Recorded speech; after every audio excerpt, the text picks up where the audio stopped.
Hi friends, welcome to పెండమ్స్ kitchen. ఈరోజు వీడియోలో రోడ్ సైడు బండి మీద చేసే పూరీని అలాగే దాంతోపాటుగా చాలా సులభంగా రుచికరంగా చేసే పూరీ కూరని మనం ఇంట్లోనే ఈజీగా ఎలా ప్రిపేర్ చేసుకోవచ్చో చూపించబోతున్నాను. ఈ బండి మీద చేసే పూరీల్లో పిండిని కలపడమే చాలా ఇంపార్టెంట్ స్టెప్ అనమాట. సో అందుకని వీడియోని స్కిప్ చేయకుండా చివరి వరకు చూసి మీరు కూడా తప్పకుండా ఇంట్లో ట్రై చేసి చూడండి. చక్కగా ప్రతి పూరీ కూడా ఈ విధంగా పొంగుతూ చాలా చాలా టేస్టీగా ఉంటుంది. సో ఇక లేట్ చేయకుండా ఈ పూరీలని అలాగే పూరీలోకి కూరని ఎలా ప్రిపేర్ చేసుకోవచ్చో ఈ వీడియోలోకి వెళ్ళి చూసేయండి. ఫస్ట్ ఈ పూరీలకి పిండిని ప్రిపేర్ చేసుకోవడం కోసం ఇలా వెడల్పుగా ఉండే ఒక గిన్నెను తీసుకొని అందులోకి 1.5 కప్పుల నీళ్ళని పోసుకోండి. ఇక్కడ నేను చూపించబోయే మెజర్మెంట్స్కి మీకు ఒక 15 నుంచి 20 వరకు పూరీలు రెడీ అవుతాయి అన్నమాట. దాన్ని బట్టి మీరు కొలతల్ని అడ్జస్ట్ చేసుకోండి. ఇలా నీళ్ళని పోసుకున్న తర్వాత ఇందులోకి 1 టీ స్పూన్ దాకా పంచదారని వేసుకోండి. పంచదార వేసుకోవడం వలన మనకి పూరీ చాలా టేస్టీగా ఉంటుంది, అంతేకాకుండా మంచి కలర్లో కూడా ఫ్రై అవుతుంది అనమాట. నెక్స్ట్ ఇందులోకి మీ రుచికి సరిపడా ఉప్పుని వేసుకోండి. నేనైతే ఇక్కడ ఒక 1/2 టీ స్పూన్ వరకు ఉప్పుని వేసుకున్నాను. అలాగే 2 టేబుల్ స్పూన్ల దాకా బొంబాయి రవ్వను వేసుకోండి. మనం ఉప్మా చేసుకుంటూ ఉంటాం కదా, ఆ బొంబాయి రవ్వను వేసుకోవాలి. ఇలా బొంబాయి రవ్వను వేసుకోవడం వలన మనకి పూరీ అనేది ఎక్కువసేపు పొంగి అలానే ఉంటుందన్నమాట.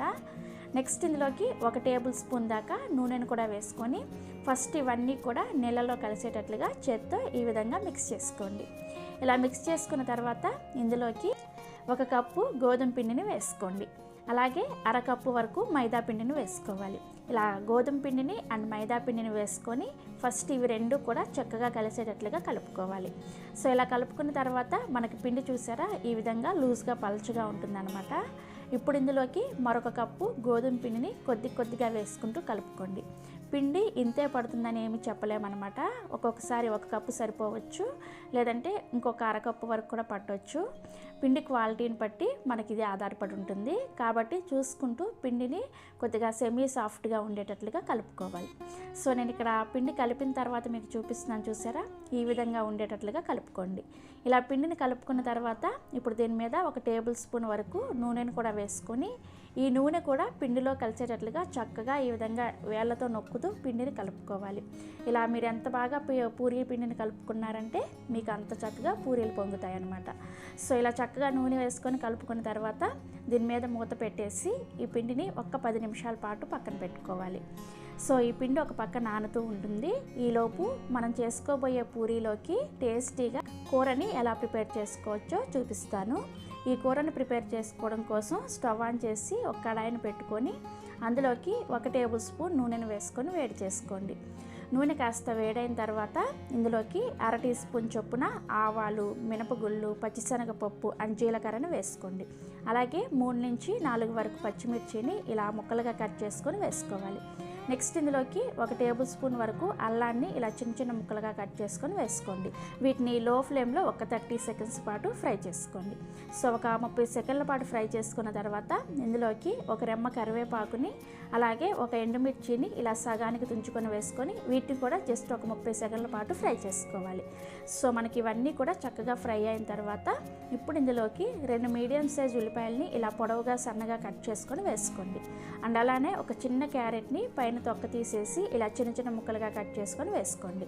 వేసుకొని ఈ ఉల్లిపాయని కొద్దిగా లైట్గా మెత్తబడి ట్రాన్స్పరెంట్గా అయ్యేంత వరకు లో టు మీడియం ఫ్లేమ్లో ఫ్రై చేసుకోవాలి. ఈ ఉల్లిపాయ వేగేటప్పుడు ఇందులో కొద్దిగా ఉప్పును వేసుకున్నారంటే మనకి ఇవి తొందరగా వేగిపోతాయి అన్నమాట. పూరీ కూర కోసం ఉల్లిపాయలు మరీ మెత్తగా ఫ్రై అవ్వకూడదు, జస్ట్ మనకి ఇలా ట్రాన్స్పరెంట్గా అయితే సరిపోతుంది. సో ఉల్లిపాయ ముక్కలు మనకి ఇలా వేగిన తర్వాత ఇందులోకి ఒక చిన్న టీ గ్లాస్ నీళ్ళని పోసుకొని ఒకసారి కలుపుకొని మూత పెట్టేసి వీటిని లో ఫ్లేమ్లో మనకి ఈ ఉల్లిపాయ అలాగే క్యారెట్ మెత్తబడేంత వరకు ఉడికించుకోవాలి. సో నేను ఇక్కడ మీకు ఉల్లిపాయ అలాగే క్యారెట్ మెత్తబడి నీళ్లు కొద్దిగా దగ్గరగా అయిన తర్వాత చూపిస్తున్నాను చూసారా.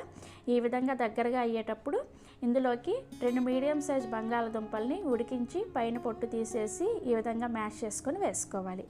నెక్స్ట్ ఇందులోకి ఒక 1/4 టీ స్పూన్ దాకా పసుపును కూడా వేసుకొని ఈ బంగాళదుంపని ఒకసారి అంతా కూడా చక్కగా కలిపేసుకొని ఇందులోకి 1 టీ గ్లాస్ వరకు నీళ్ళని పోసుకొని మళ్ళీ ఒకసారి కలుపుకోండి. ఇలా కలుపుకున్న తర్వాత మంటని లో ఫ్లేమ్లోనే పెట్టుకొని దీన్ని ఉడికించుకోండి. ఇది ఒక పక్క ఉడుకుతూ ఉంటుంది. ఈలోపు ఒక గిన్నెలోకి 1 టేబుల్ స్పూన్ శనగపిండిని వేసుకోండి. అండ్ అలానే ఒక పావు గ్లాస్ అన్ని నీళ్ళను కూడా వేసుకొని ఈ శనగపిండి ఉండలు లేకుండా చక్కగా ఈ విధంగా చేత్తోనే కలుపుకోండి. ఇలా చేత్తో కలుపుకుంటేనే మీకు శనగపిండి అనేది ఉండలు కట్టకుండా చక్కగా కలుస్తుంది అనమాట. ఈ విధంగా శనగపిండి నీళ్ళని రెడీ చేసుకొని ఈ శనగపిండి నీళ్ళని మనం ఉడికించుకుంటున్న కూరలో వేసుకొని కలుపుకోండి. ఇలా శనగపిండి నీళ్ళు వేసుకొని కలుపుకోవడం వలన కూర మనకి చక్కగా చిక్కగా వస్తుంది. అలాగే చాలా చాలా టేస్టీగా ఉంటుంది అనమాట. ఇలా శనగపిండి నీళ్ళని వేసుకున్న తర్వాత ఒకసారి కలుపుకొని మూత పెట్టేసి దీన్ని ఒక 5 నిమిషాల పాటు లో ఫ్లేమ్లో ఉడికించుకోండి. అంటే మనకి శనగపిండి అనేది పచ్చిదనం పోయేంత వరకు ఉడికించుకుంటే సరిపోతుంది. సో నేను ఇక్కడ ఒక 5 నిమిషాల పాటు లో ఫ్లేమ్లో ఉడికించుకున్న తర్వాత మీకు చూపిస్తున్నాను, చూసారా? కన్సిస్టెన్సీ అనేది మనకి ఈ విధంగా కొద్దిగా దగ్గరగా అవుతుంది అనమాట. ఇలా ఉన్నప్పుడే స్టవ్ ఆఫ్ చేసేసి ఈ కర్రీని పక్కన పెట్టేసుకోండి. ఎందుకంటే ఇది చల్లారే కొద్దీ ఇంకొద్దిగా చిక్కపడుతుంది అనమాట. కాబట్టి ఈ స్టేజ్లోనే స్టవ్ ఆఫ్ చేసేసి కూరని రెడీగా పక్కన పెట్టుకోండి. సో మనం కూరని ప్రిపేర్ చేసుకునే లోపు మనకి చక్కగా ముందుగా కలిపి పెట్టుకున్న పిండి కూడా నానిపోయి ఉంటుంది అనమాట. ఇప్పుడు ఇందులో నుంచి కొద్దిగా పిండిని తీసుకుంటూ ఈ విధంగా ఫస్ట్ రౌండ్ బాల్ లాగా ప్రిపేర్ చేసుకోండి. ఇలా రౌండ్ బాల్ లాగా ప్రిపేర్ చేసుకున్న తర్వాత ఈ బాల్ని పొడిపిండిలో అద్దుకొని రౌండ్గా పూరీలాగా ఒత్తుకోవాలి. పూరీలు మరీ పెద్ద సైజులో కాకుండా మీడియం సైజులో చేసుకున్నారంటే బాగా పొంగుతాయి అన్నమాట. అలాగే పూరీని మరీ పలుచగా ప్రెస్ చేసుకోవద్దు. మరీ పలుచగా ప్రెస్ చేసుకున్నారంటే పూరీ కాల్చుకునేటప్పుడు హోల్స్ పడిపోయి పూరీ అనేది పొంగదనమాట. సో అందుకని ఇక్కడ నేను మీకు వీడియోలో చూపిస్తున్నాను, చూసారా? ఇలా ఈ మందంగా పూరీని ఒత్తుకోవాలి. సో ఇలా పూరీని ప్రిపేర్ చేసుకున్న తర్వాత స్టవ్ మీద కడాయిలోకి డీప్ ఫ్రైకి సరిపడా నూనెని పోసుకొని నూనెని బాగా వేడి చేసుకోవాలి. పొగలు వచ్చేంత వేడిగా బాగా వేడి చేసుకోవాలి. అలా వేడి చేసుకుంటేనే మన పూరీలు చక్కగా పొంగుతాయి అన్నమాట. సో అలా నూనె బాగా వేడైన తర్వాత మంటని హై ఫ్లేమ్లోకి ఉంచుకొని మనం ప్రిపేర్ చేసుకున్న పూరీని ఈ విధంగా నూనెలో వేసుకొని ఈ పూరీ పైన ఈ విధంగా నూనె పోస్తూ ఉన్నారంటే మనకి పూరీ అనేది చక్కగా బూరెల్లాగా పొంగుతాయి అన్నమాట. సో పూరీ చూసారు కదా ఎంత చక్కగా పొంగుతుందో. ఇలా పూరీ ఒకవైపు కాలిన తర్వాత దీన్ని రెండో వైపు కూడా తిప్పుకొని జస్ట్ ఒక 15 సెకండ్ల పాటు కాల్చుకున్నారంటే మనకి రెండు వైపులు కూడా పూరీ చక్కగా కాలిపోతుంది. సో ఇలా పూరీ కాలిన తర్వాత ఒక ప్లేట్లోకి తీసుకోండి. ఇదే విధంగా మిగిలిన పూరీలను కూడా కాల్చుకోవడమే. మనకి ప్రతి పూరీ కూడా చక్కగా పొంగుతూ వస్తుంది. మీరు పూరీని కాల్చిన తర్వాత ప్లేట్లో ఒకదాని మీద ఒకటి వేసుకున్నారంటే ఆ పొంగిన పూరీ కాస్త అణిగిపోతుంది అనమాట.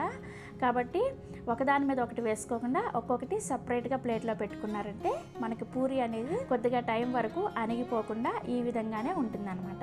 సో ఇలా పూరీలు కాల్చుకొని మనం ప్రిపేర్ చేసి పెట్టుకున్న కూరతో తింటూ ఉంటే చాలా చాలా టేస్టీగా ఉంటాయి. చూస్తుంటేనే మీకు నోరు ఊరిపోతుంది కదా. తప్పకుండా మీరు కూడా ట్రై చేసి చూడండి. ఈ పద్ధతిలో పూరీ పిండిని పూరీలు ప్రిపేర్ చేసుకున్నారంటే మీకు అన్ని పూరీలు కూడా చక్కగా పొంగుతాయి. అందులో ఏమాత్రం డౌట్ లేదు. సో ఈ పద్ధతిలో పూరీల్ని మీ ఇంట్లో మీరు ఎప్పుడు ట్రై చేస్తున్నారో కింద కామెంట్ సెక్షన్లో నాతో షేర్ చేసుకోండి. అలాగే ఈ వీడియో మీకు నచ్చితే ఒక లైక్ చేసి మీ ఫ్రెండ్స్కి రిలేటివ్స్కి కూడా షేర్ చేయండి. మరిన్ని ఎమ్మీ అండ్ టేస్టీ రెసిపీస్ కోసం పెండెమ్స్ కిచెన్ని సబ్స్క్రైబ్ చేసుకోండి. Thank you.